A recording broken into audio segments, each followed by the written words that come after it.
Depuis le Covid, l'industrie automobile française vit un paradoxe. D'un côté, les constructeurs engrangent des profits records, 3,6 milliards en 2023.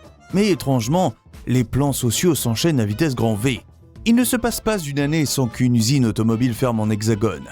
En 2010, 425 500 personnes travaillaient dans ce secteur, contre à peine 286 600 en 2023 selon l'INSEE, soit une perte de 33% des effectifs.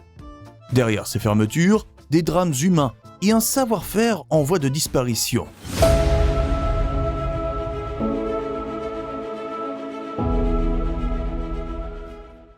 Mais pourquoi Stellantis et Renault ferment leurs usines ? La question est plus compliquée qu'il n'y paraît. Et pour y répondre, et rappeler au passage la mémoire des dites usines, nous avons rassemblé 10 cas de fermeture qui ont marqué l'opinion publique depuis les années 90. Et on commence avec la plus connue de toutes.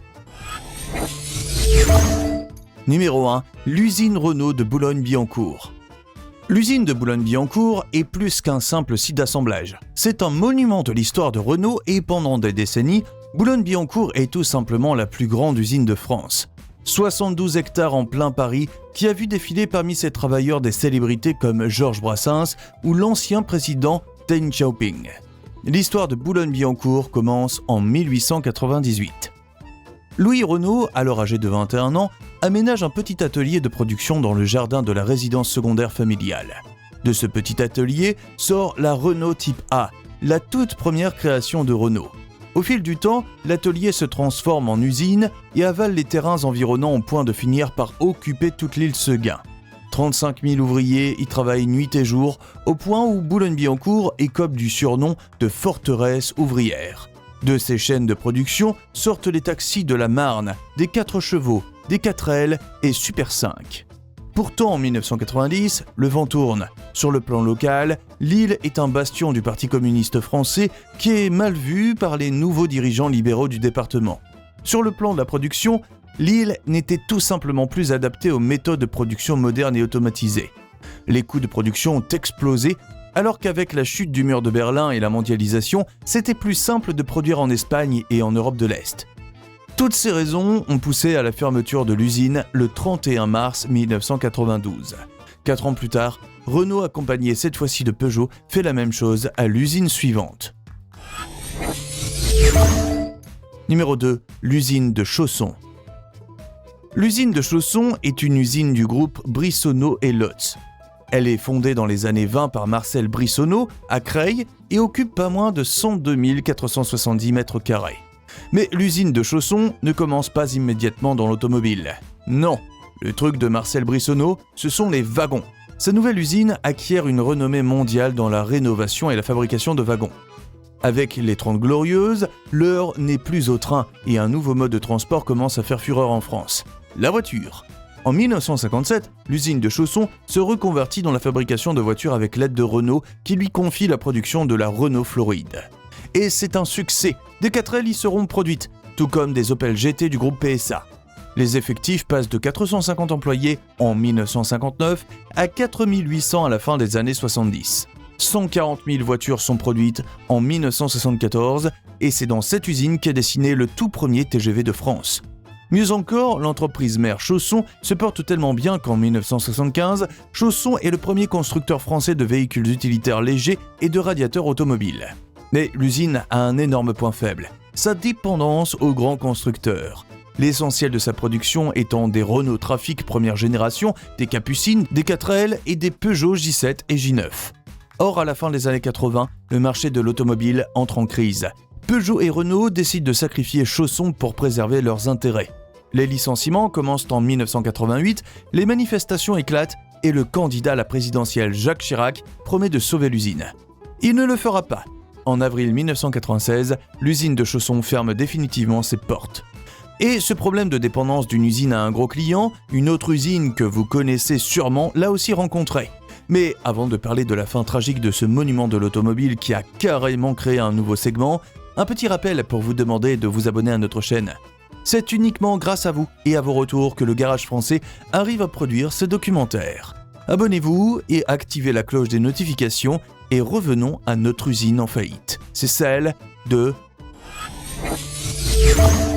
Numéro 3. l'usine Matra dans le Romorantin. L'histoire de Matra est une success story à la française. Dans les années 60, Jean-Luc Lagardère et le pilote-constructeur René Bonnet s'associent pour fonder un bureau d'études appelé Mécanique Aviation Traction. En abrégé, Matra. Dans les années 70, Matra se fait connaître avec ses petits bolides, notamment les Matra Jet et les Matra M530, puis enchaîne avec le Bagheera, le Murena et son iconique Matra Rancho. Le succès est au rendez-vous, et en 1979, le patron de Matra, Philippe Guédon, veut surfer sur le succès du Rancho. Il rêve alors d'un véhicule capable de transporter confortablement une famille et ses bagages, tout comme les vannes qu'il a vues aux États-Unis. Ce véhicule, c'est tout simplement le monospace. PSA est intéressé, mais préfère finalement se concentrer sur le lancement de la 205. Citroën ne donne pas suite non plus, et c'est finalement Renault qui va donner vie à ce format d'un nouveau genre. C'est ainsi que sort en 1984 une voiture qui va bouleverser la conception européenne de la voiture familiale. Le Renault Espace. Et c'est un succès. En 3 générations, l'usine Matra de Romorantin produit pas moins de 870 000 Espaces. Sauf qu'en 1996, lors des discussions sur la 4e génération du best-seller de Matra, Renault annonce que désormais, l'Espace sera fabriqué dans son usine de Sandouville. En guise de consolation, Renault confie à Matra la fabrication d'une voiture annoncée comme révolutionnaire, l'Avantime. Renault table sur 10 000 ventes par an, de quoi permettre à Matra de faire tourner ses lignes de production. Mais non, personne ne veut de l'Avantime. À peine 4 660 ventes sur toute son existence. L'usine Matra de Romorantin, qui était encore plus que rentable il y a moins d'un an, se retrouve à perdre 1 million d'euros par jour. Renault ferme la porte à toute négociation et oblige Matra à continuer à produire l'Avantime. Pour éviter d'entraîner tout le groupe dans la faillite, l'usine Matra de Romorantin est déclarée en faillite et fermée en 2003. 1047 salariés sont remerciés et la région Centre perd son plus grand employeur. L'usine suivante a eu un problème similaire. C'est celle de l'usine PSA Aulnay-sous-Bois en 2013. Ouverte en 1973, pour remplacer l'étroite usine du quai de Javel, l'usine PSA d'Aulnay-sous-Bois était le nec plus ultra de la technologie. Par exemple, c'est la première usine automobile de France dans laquelle les caissons des véhicules tournent sur eux-mêmes pour éviter aux ouvriers de se courber. Plusieurs voitures iconiques sont sorties de ces chaînes de production, notamment 1 012 000 Citroën CX, 1 069 000 Citroën AX et DDS. 3 000 employés y travaillent. Au cours de son existence, ce ne sont pas moins de 8 millions de voitures qui ont été fabriquées. Bref, l'usine d'Aulnay-sous-Bois est rentable et produit assez de voitures pour rester à flot. Sauf que c'est paradoxalement cet état de bon élève qui va pousser PSA à vouloir la fermer dès 2007. En effet, l'usine est rentable, mais pas assez, et PSA a un énorme problème de surcapacité. De plus, les voitures fabriquées sur ces chaînes de montage peuvent aussi être fabriquées en Espagne et en Slovaquie, tout en permettant au groupe d'économiser 108 millions d'euros par an. En 2013, après d'intenses luttes, l'usine d'Aulnay-sous-Bois est définitivement fermée. 8 ans plus tard, le même scénario se reproduit, mais pas avec une, mais 2 usines en même temps. 5 et 6. Les fonderies Alu et Fonte de Poitou dans la Vienne. En 2021, l'État, Renault et les syndicats ont eu à traiter un dossier brûlant. La fermeture de la fonderie du Poitou Alu à Ingrandes-sur-Vienne. Cette usine existait depuis 40 ans et s'était spécialisée dans la fabrication de culasses en aluminium. Le hic, c'est qu'elle n'avait qu'un seul client, Renault. En plus de cette dépendance, la société la possédant, l'indo-britannique Alvans, n'a pas du tout réinvesti les bénéfices des années précédentes. Résultat, la fonderie Alu de Poitou est devenue un sous-traitant automobile n'ayant que Renault pour client et employant 290 salariés. Avec le retrait forcé des voitures thermiques, l'usine perd son intérêt et est fermée en 2021. L'usine Poitou-Fonte est aussi dans la même situation, mais au lieu de fabrication de culasses en aluminium, elle fabrique plutôt des carters diesel depuis 1981. Elle ferme aussi dans la même période et pour les mêmes raisons. En 2022, une autre usine de Renault ferme aussi ses portes. La numéro 7, l'usine de Flins.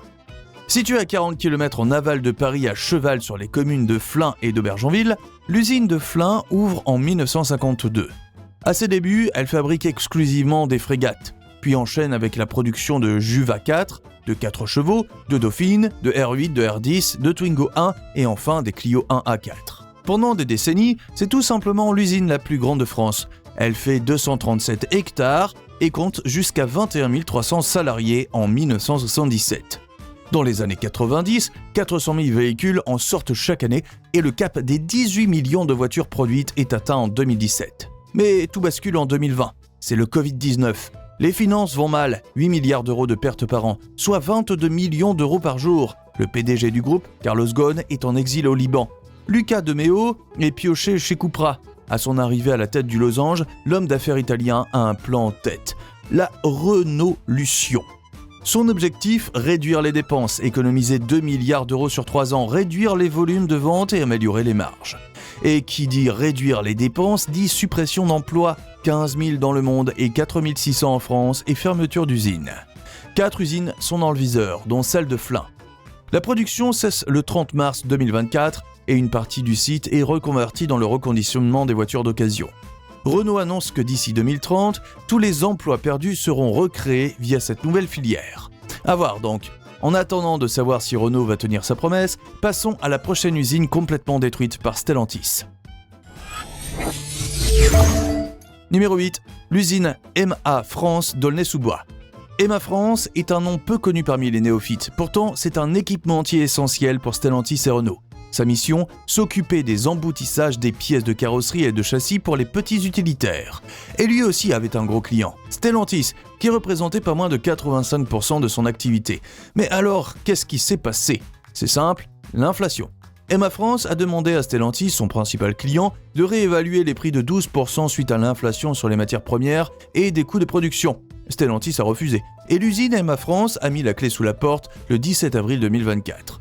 280 employés ont perdu leur emploi à l'instant, ce qui est mieux que les 2 dernières usines qui sont toutes deux signées Bosch.